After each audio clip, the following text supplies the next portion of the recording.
तर आजच्या या व्हिडिओमध्ये आपण संख्याज्ञान घटक क्रमांक 2 या घटकातील सराव संच 2 वर आधारित प्रश्नांचा अभ्यास करणार आहोत। या सराव संचामध्ये जे प्रश्न आहेत ते अगदी व्यवस्थितपणे आपण या ठिकाणी सोडवूयात। प्रश्न पहिला दिलेला आहे 1 2 3 4 5 6 7 8 9 आणि 0 या अंकांचा वापर करून 2 अंकी 3 अंकी 4 अंकी 5 अंकी अशा प्रत्येकी 10 संख्या लिहा व वाचा। आपण जर पाहिलात तर हे आंतरराष्ट्रीय संख्या चिन्ह आहेत आणि या आंतरराष्ट्रीय संख्या चिन्हाचा उपयोग करून आपणास 2 3 4 आणि 5 अंकी संख्या बनवायचे आहेत। प्रत्येकी 10 संख्या बनवायचे आहेत, पण आपण या ठिकाणी 2-2 संख्या बनवून पाहूयात आणि राहिलेल्या संख्या तुम्ही बनवण्याचा या ठिकाणी प्रयत्न करायचे, बनवायचे आणि त्या संख्या वाचायच्या आहेत। सर्वात अगोदर 2 अंकी संख्या आपण या ठिकाणी लिहूयात। 2 अंकी संख्या याचा अर्थ यामध्ये एकूण 2 अंक असतील, तर मी पहिला अंक समजा घेतला 4 आणि दुसरा अंक घेतला 8। ही झाली 2 अंकी संख्या। आपणास काय म्हटलेले प्रश्नामध्ये संख्या लिहा, आपण संख्या लिहिली आणि ती संख्या आपल्याला वाचायची आहे, तर या संख्येचं वाचन 48 असे करतात। तर ही झाली पहिली संख्या। दुसरी संख्या आपण बनवूया, वरील अंकांचा आपणास उपयोग करायचा आहे। मी सुरुवातीला 2 अंक घेतला आणि त्यानंतर 6 अंक घेतला, ही झाली 2 अंकी संख्या। याचं वाचन आपण 26 असं करतो। आपणास 10 संख्या बनवायला सांगितलेले आहेत, 8 संख्या तुम्ही बनवा। त्यानंतर 3 अंकी संख्या आपण बनवूया। 3 अंकी संख्या याचा अर्थ या संख्येमधून एकूण 3 अंक असतील, तर पहिला अंक घेतला 2, त्यानंतर 7 हा अंक घेतला आणि या ठिकाणी 0 अंक घेतला, तर ही झाली 3 अंकी संख्या।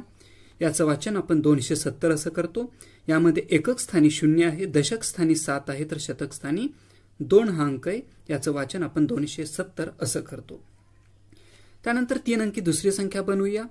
त्यासाठी आपण 5 अंक घेतला, त्यानंतर 6 अंक घेतला आणि नंतर 7 अंक घेतला, तर ही झाली 3 अंकी संख्या। याचं वाचन करतात 567 असं।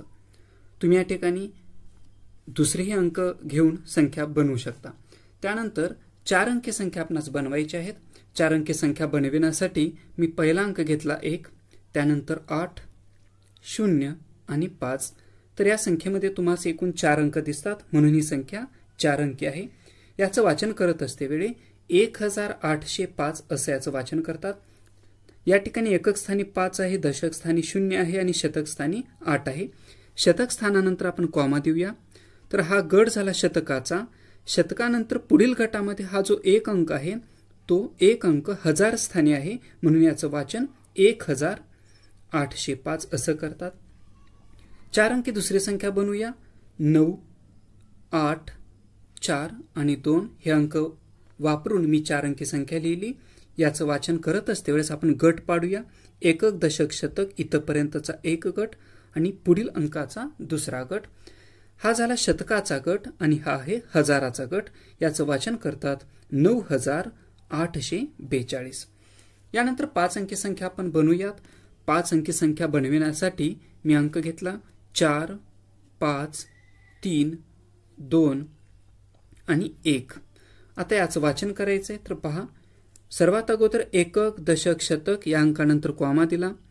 त्यानंतर हा झाला शतकाचा गट। शतकाच्या गटाच्या डावीकडे हजाराचा गट असतो आणि हजाराच्या गटामध्ये जास्तीत जास्त 2 अंक असतात। या ठिकाणी 2 अंक आहेत, हा गट झाला हजाराचा।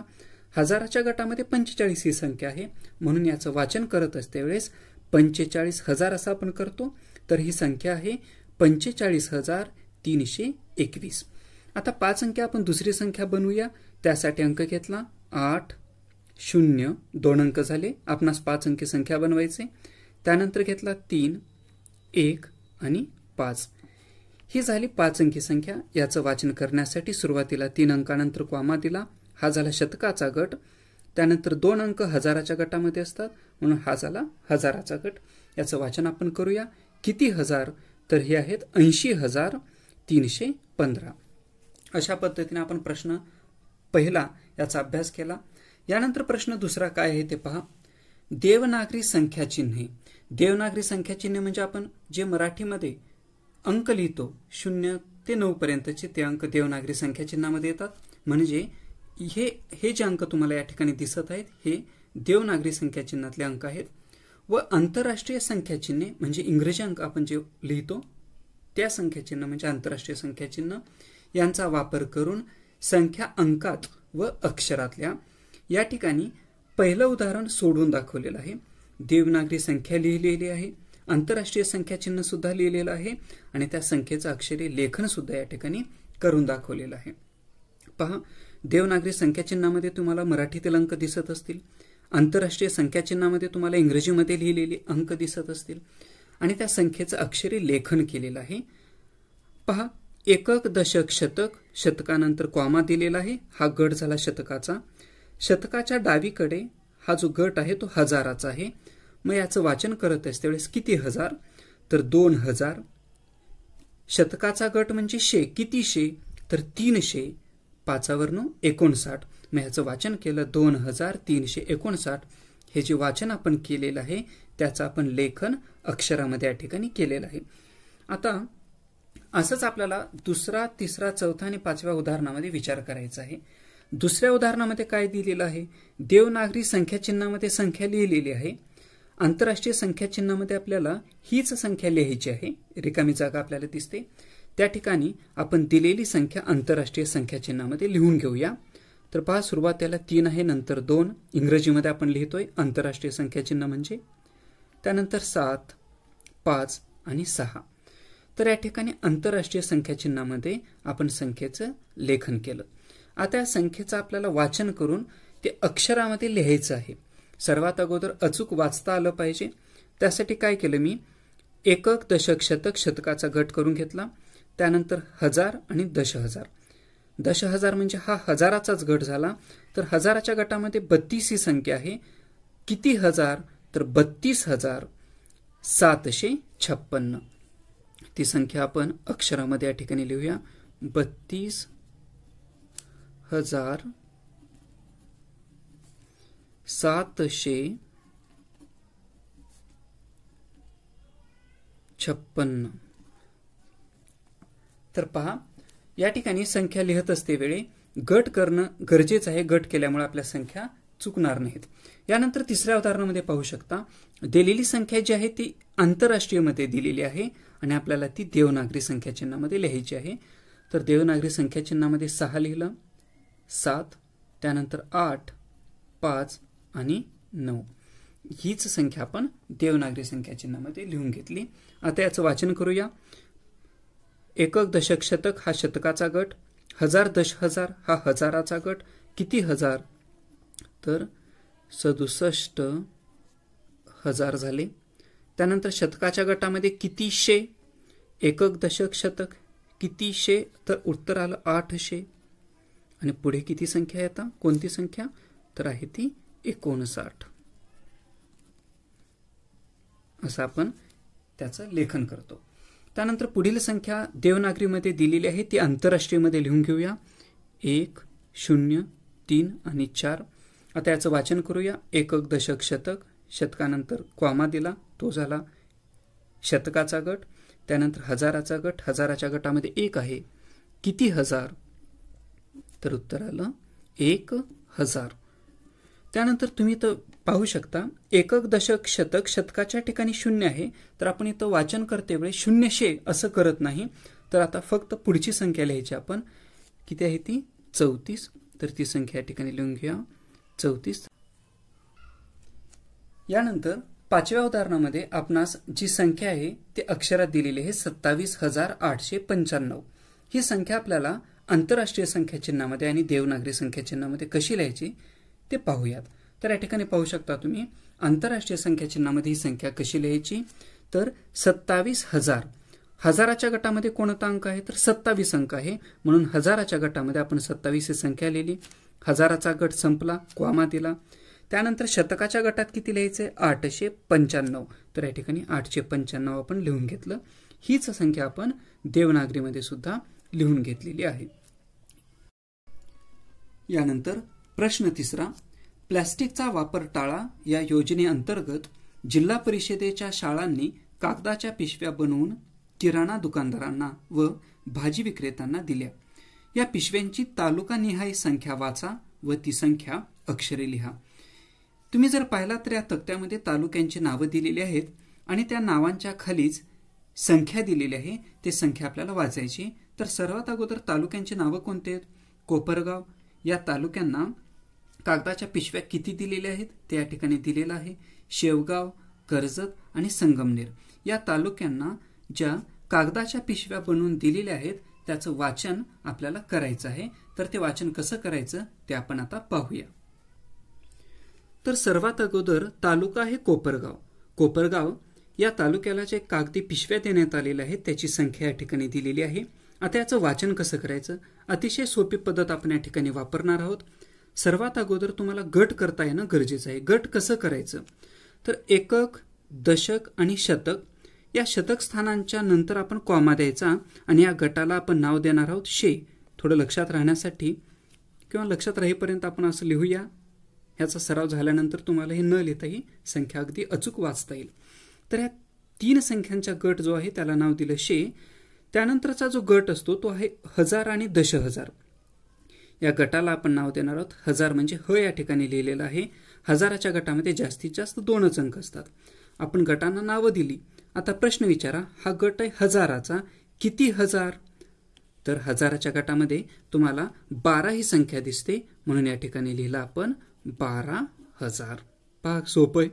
12,000 हजाराचा गट संपला. त्यानंतर शेचा गट, किती शे असा प्रश्न आपण विचारणार आहोत आणि पहिला जो अंक आहे 7 आहे म्हणून इथं लिहिलं 700. किती शे? तर 700 आणि पुढील संख्या किती आहे आता? 40. हीच पद्धत आपल्याला पुढे सुद्धा वापरायची आहे. दुसरा तालुका आहे शेवगाव. यामध्ये एकक, दशक, शतक हा झाला शे गट. हजार, दशहजार 2 अंक आहेत. दशहजार म्हणजे हा झाला हजाराचा गट. किती हजार? तर हजाराच्या गटामध्ये 2 × 8 28 आहे म्हणून काय म्हणतो आपण याला? 28,000. पहा 28,000. हजाराचा गट संपला. नंतर गट कोणता आला? हा शे. किती शे? तर 0 शे तर म्हणत नाही आपण. मग राहिले काय? फक्त 95. ते आपण लिहून घेतलं 95.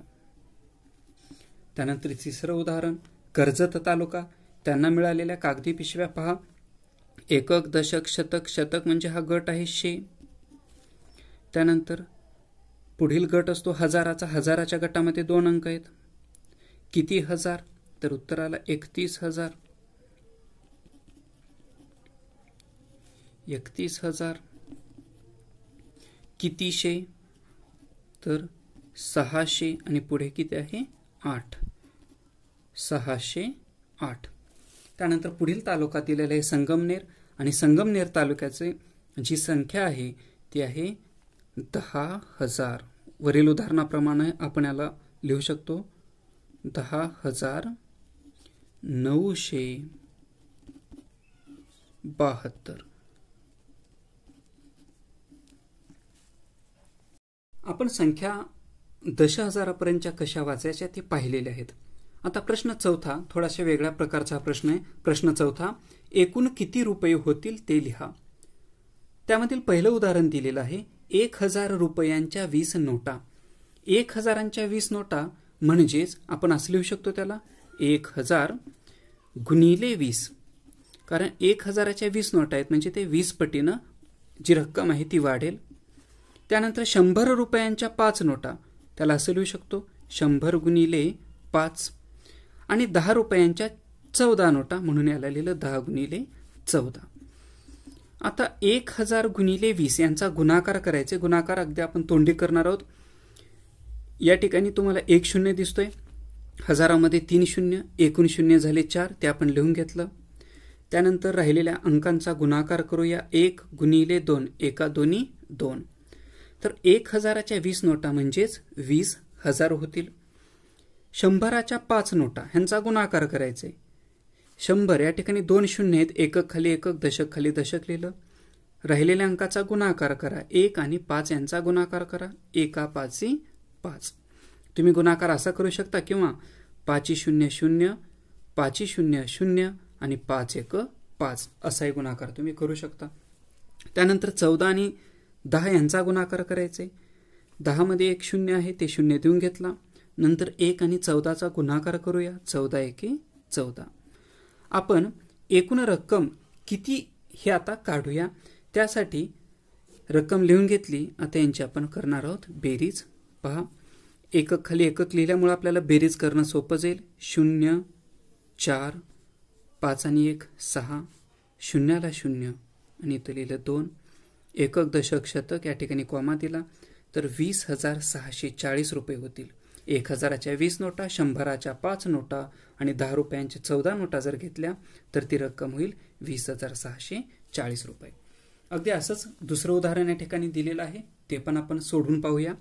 1000 रुपयांच्या 15 नोटा, अगदी तसंच आपण लिहूया 1000 गुणिले 15. 100 रुपयांच्या 12 नोटा म्हणजे 100 गुणिले 12. 10 रुपयांच्या 8 नोटा 10 गुणिले 8 आणि शेवटी म्हटलेलं आहे 1 रुपयांची 5 नाणी म्हणजे 1 रुपयाची 5 बंदे आहेत म्हणून या ठिकाणी लिहिलं 1 गुणिले 5. यांचा गुणाकार करूया. 1 2 3 शून्य देऊन घेतला आपण. 15 1 15. या ठिकाणी 100मध्ये 2 शून्य ते 2 शून्य लिहिलं. 12 आणि 1 चा गुणाकार 12 1 12. 10 मध्ये 1 शून्य आहे. 1 आणि 8 चा गुणाकार करूया. 1 8 8. 1 चा आणि 5 चा गुणाकार केला तर तो गुणाकार येईल 5. आता या सर्व रकमेची आपण बेरीज करूया म्हणजे आपणास एकूण रक्कम किती ते समजेल.